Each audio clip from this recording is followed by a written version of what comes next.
Hi guys! Welcome back again here at Trilogix PLC, and thank you so much sa lahat ng mga nag-share, nag-like at nag-subscribe ng aking YouTube channel.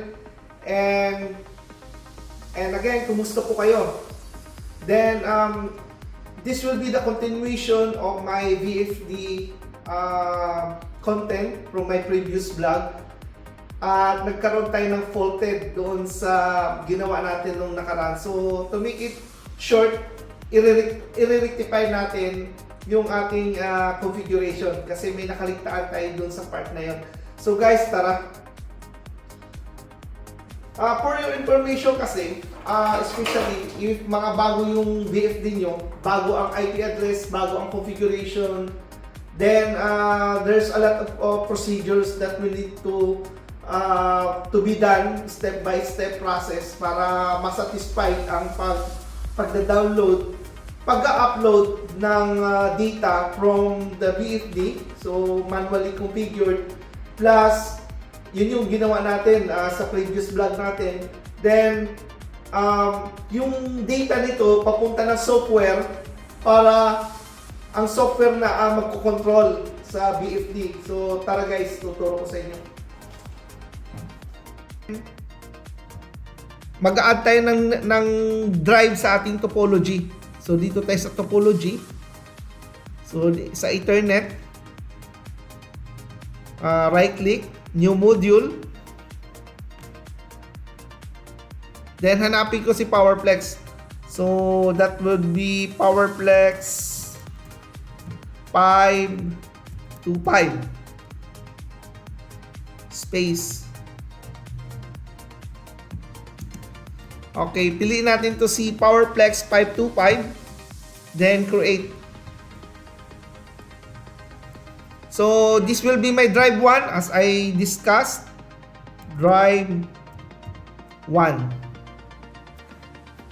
Then the identity, PowerPlex 525, parameter via data link.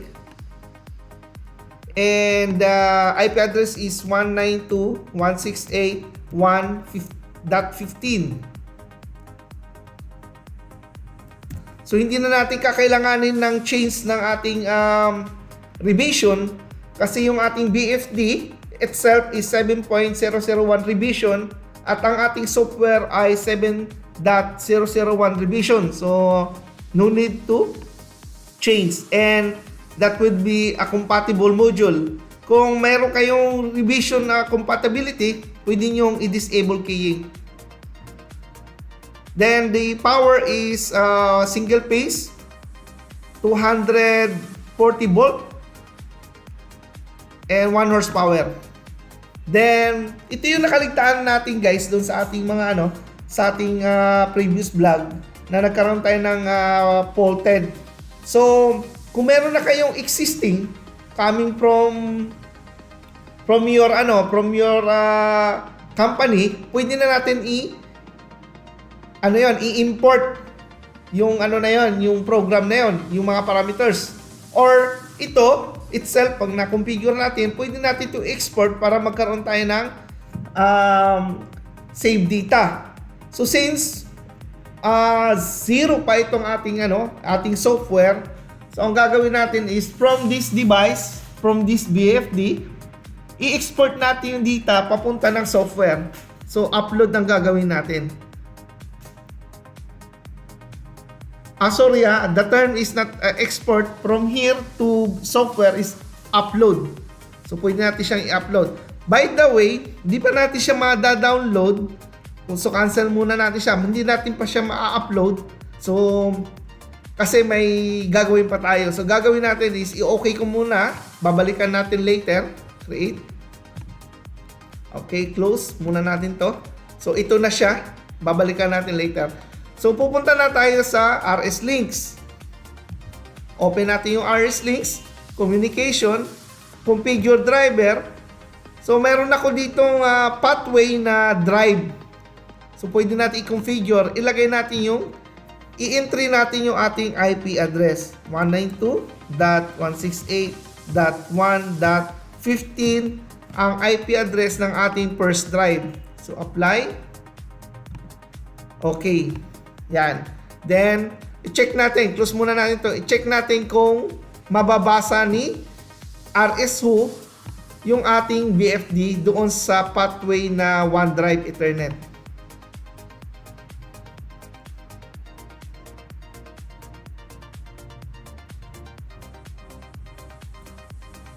Unrecognize siya, 192.168. So bakit siya nag-unrecognize?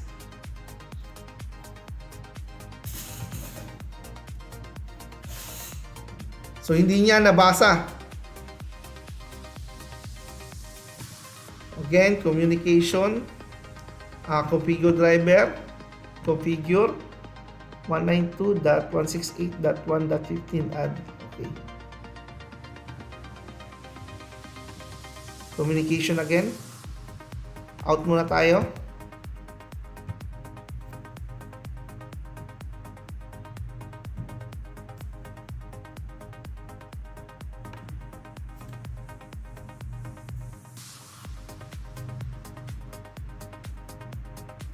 So, hindi siya mabasa.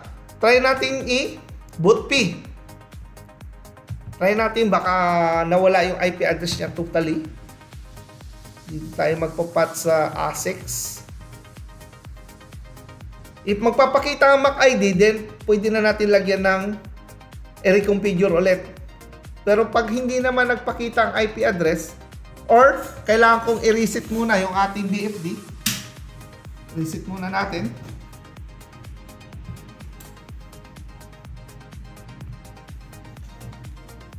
Switch on.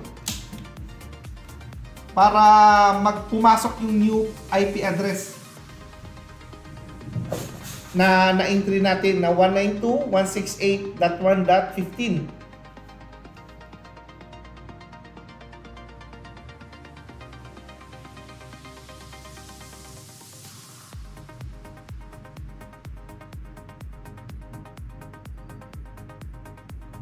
Okay.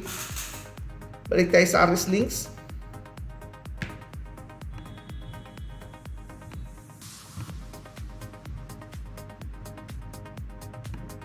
So na-recognize siya na yung 15. Ito na dito natin i-upload directly from BFD to software. So go back to our software. Studio 5000. Right click, properties. Then device definition. So check natin kung nandoon pa yung mga information. Yes, nandoon pa. Then yung ating automatic. Don't forget this guys kasi very important. Enable automatic device configuration. So click nyo lang to. Then ito yung upload from BFD to software. So upload natin. So hanapin natin yung path sa RS links which is nandoon sa drive Ethernet. Then select na natin yung IP address na 15 kasi 15 ang IP address nito. And then yun din yung nakikita ng ating BFD. Ng ating software. So uploading. So nag-ask siya na there are difference between the offline project and the physical device. Choose specific items to upload. So actually kung more details kasi ito meron tayong parameter dito then papuntang software. So nagkaroon ng conflict. So ang gagawin lang natin is continue. Continue upload. Then nakita nyo na green na siya. Operation upload has been successfully completed. Then finish. So i-okay ko na to. Yes. Then okay. Yan. So, ibig sabihin yung information is nasa software na. For the meantime, papalitan ko yung ating cable from direct laptop. So, naka-network na ito sa topology ng ating CPU. Bigay ko na siya. Then, in our Studio 5000, ida-download ko na ngayon siya. Download.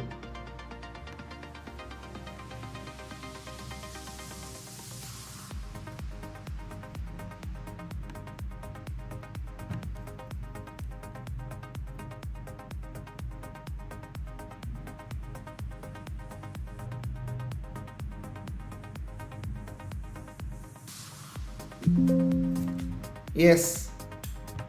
So yan na guys siya. Recognize na siya ng ating CPU.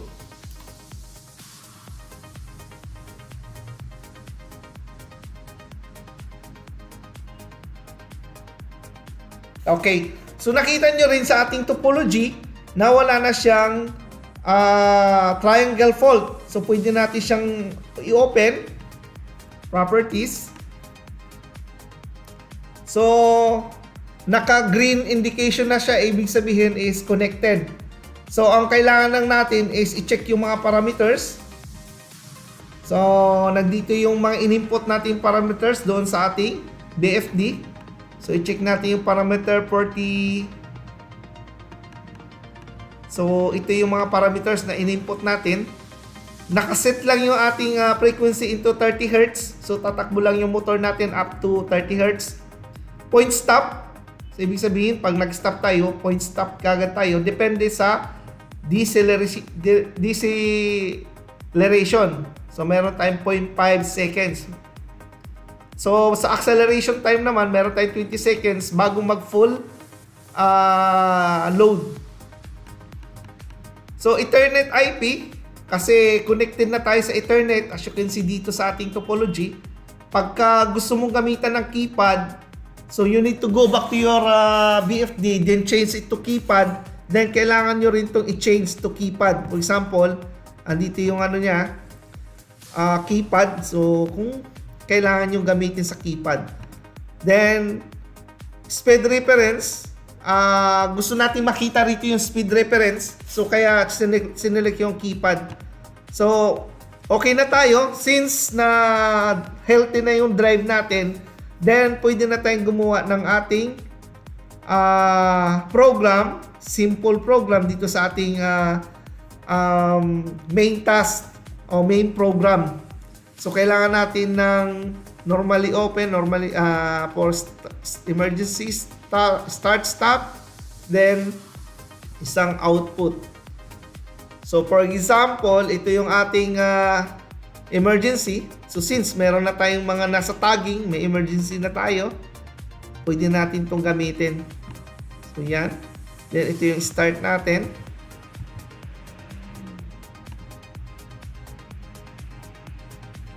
Start. M start. Physical. Kailangan ko ng physical start. So gawa tayo ng physical start. Right click. New tag. Start. Then base. Alias. Then alias 4. So nandito yan sa ating PLC 41 ang mga inputs.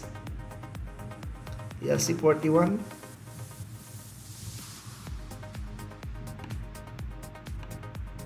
So pwede natin gamitin tong C6.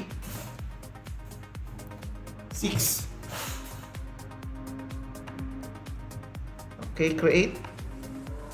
Yan siya. Then ito yung ating stop. New.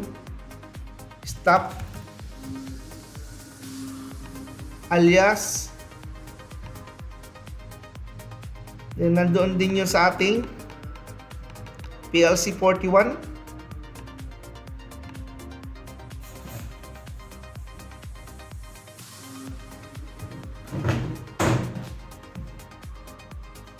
Six.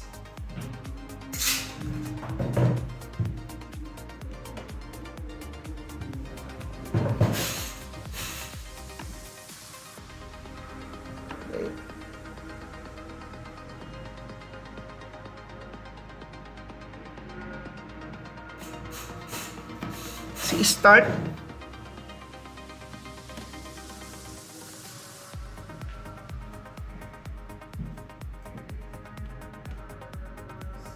Emergency. Stop. 5. 5.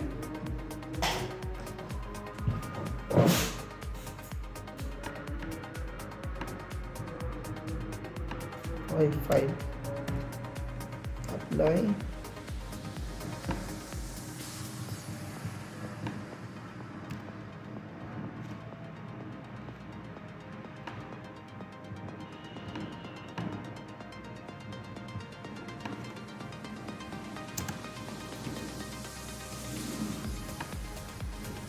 So, na-register na siya doon sa ating ano. So, kailangan nating i-change. Itong delete muna natin to kasi nag-conflict siya. Nagkamali ako ng tagging. So, punta tayo sa controller tags.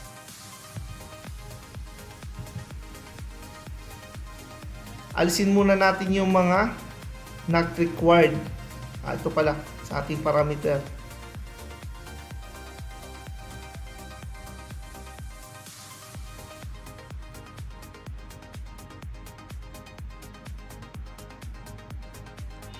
So ito hindi muna kailangan.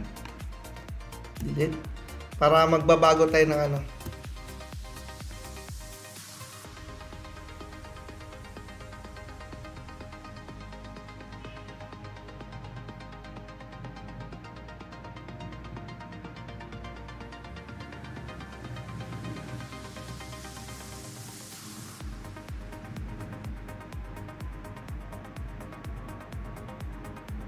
Okay.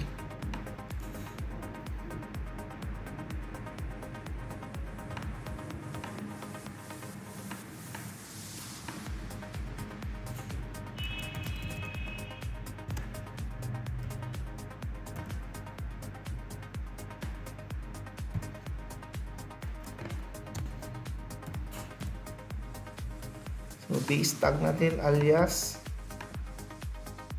So, nandito siya sa PLC 41. Si start ay number 5. Check ulit natin. 6 start.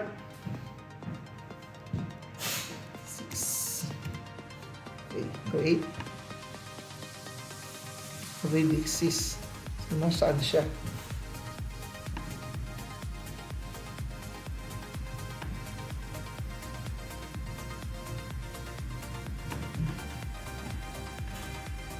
Edit tags tayo. Alisin muna natin yung mga tags. Ito. Delete. Delete.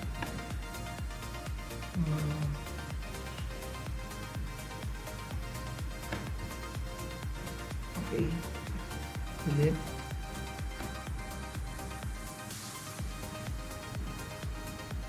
Delete. Delete.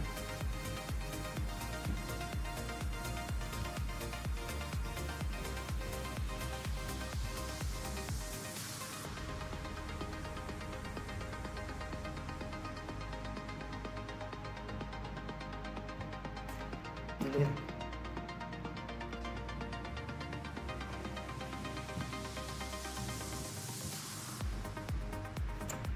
Delete. Okay. Then sa ating new tag is start PB 1 PB1 alias. So nandito siya sa PLC 401 41 number 6.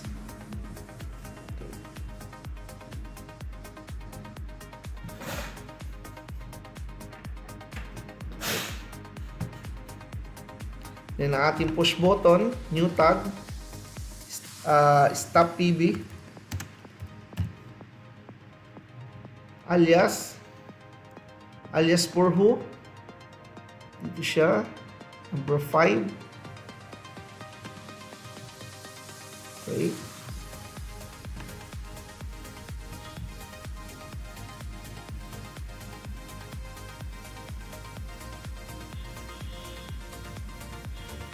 delete natin to. Kuha na emergency. New tag.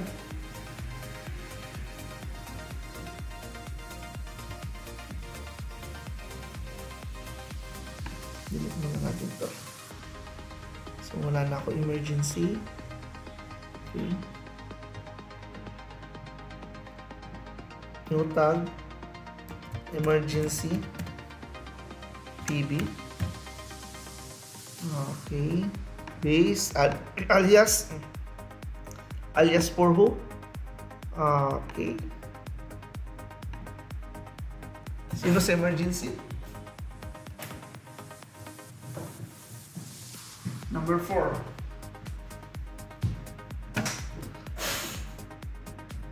Great. Then dito guys, gamit muna tayo ng ng M1 memory. So M1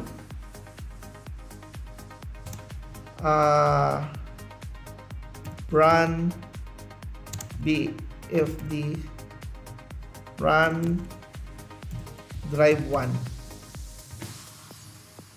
So create, then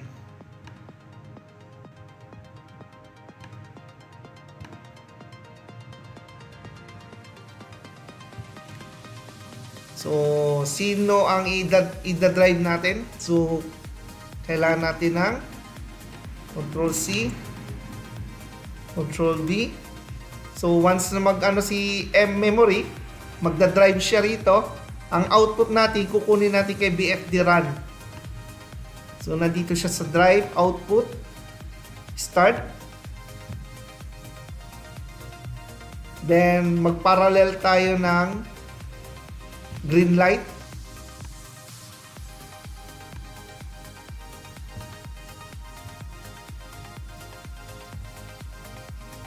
So nasaan si green light?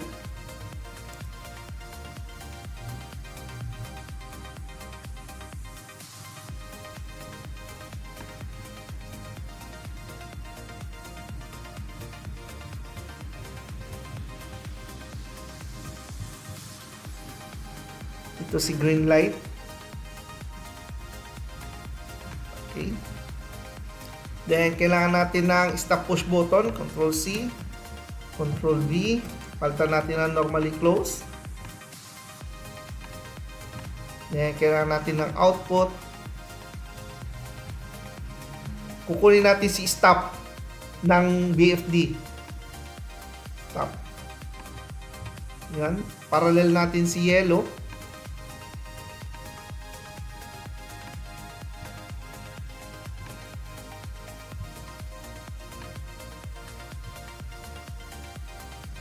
Yellow light, orange light. So, hindi ko alam kung saan galing to. Control C si emergency, Control V, Control V, normally close, then red light. This is only indication.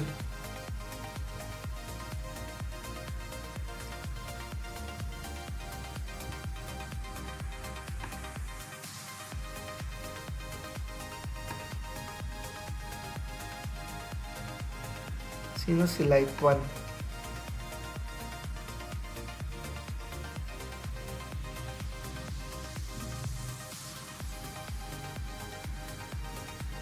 So, kuha tayo dito sa PLC.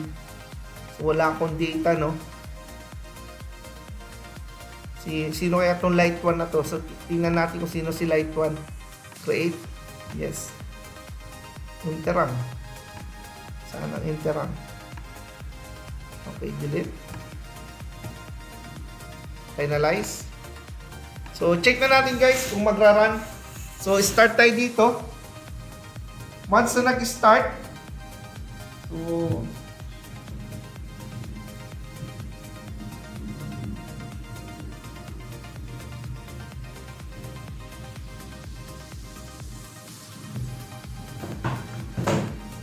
so once na start, dapat mag-start tong ating motor. So, yan. So, mag-speed up lang siya ng 30 Hz kasi yun ang ating BFD parameters. So, yun yung kinonfigure natin. So, mag-run lang siya into 30 Hz. So, marami pa tayong pwedeng gawin sa BFD. Pwede rin natin gamitin ang bawat terminals nito na without software. Pwede natin mapatakbo itong ating BFD without software.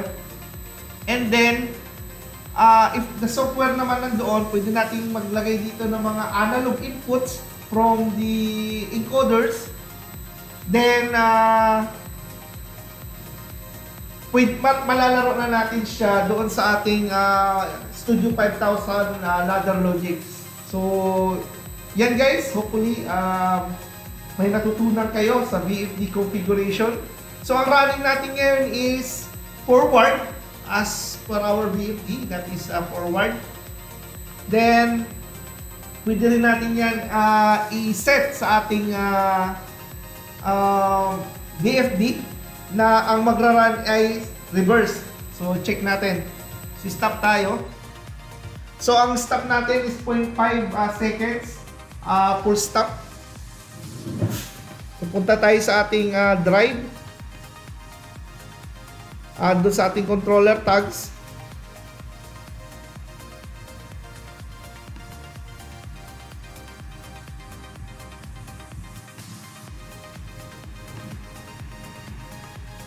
So, pwede kong i-trigger si reverse as my default. So, pag na-start ko yan, pabaliktad naman ang takbo niya. So, pwede rin natin ilagay sa ating software na reverse forward.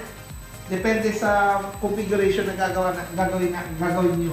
So, again guys, thank you so much for watching my YouTube channel. And please share, comments, and like. And thank you so much. So, enroll na po kayo dito sa aming Trilogics Training Institute Dubai. Or if nasa Pilipinas kayo, pwede po kayo mag-enroll sa Trilogics Institute of Technology Philippines. Lahat po yan matututunan nyo if kukuha kayo ng full course na industrial automation, in which is i-masterize muna natin ang ating PLC. Then secondly is the human-machine interface. Lahat ng mga ginagawa natin is i-monitor natin through our HMI. Then, the lastly is our VFD configuration. So, thank you so much guys.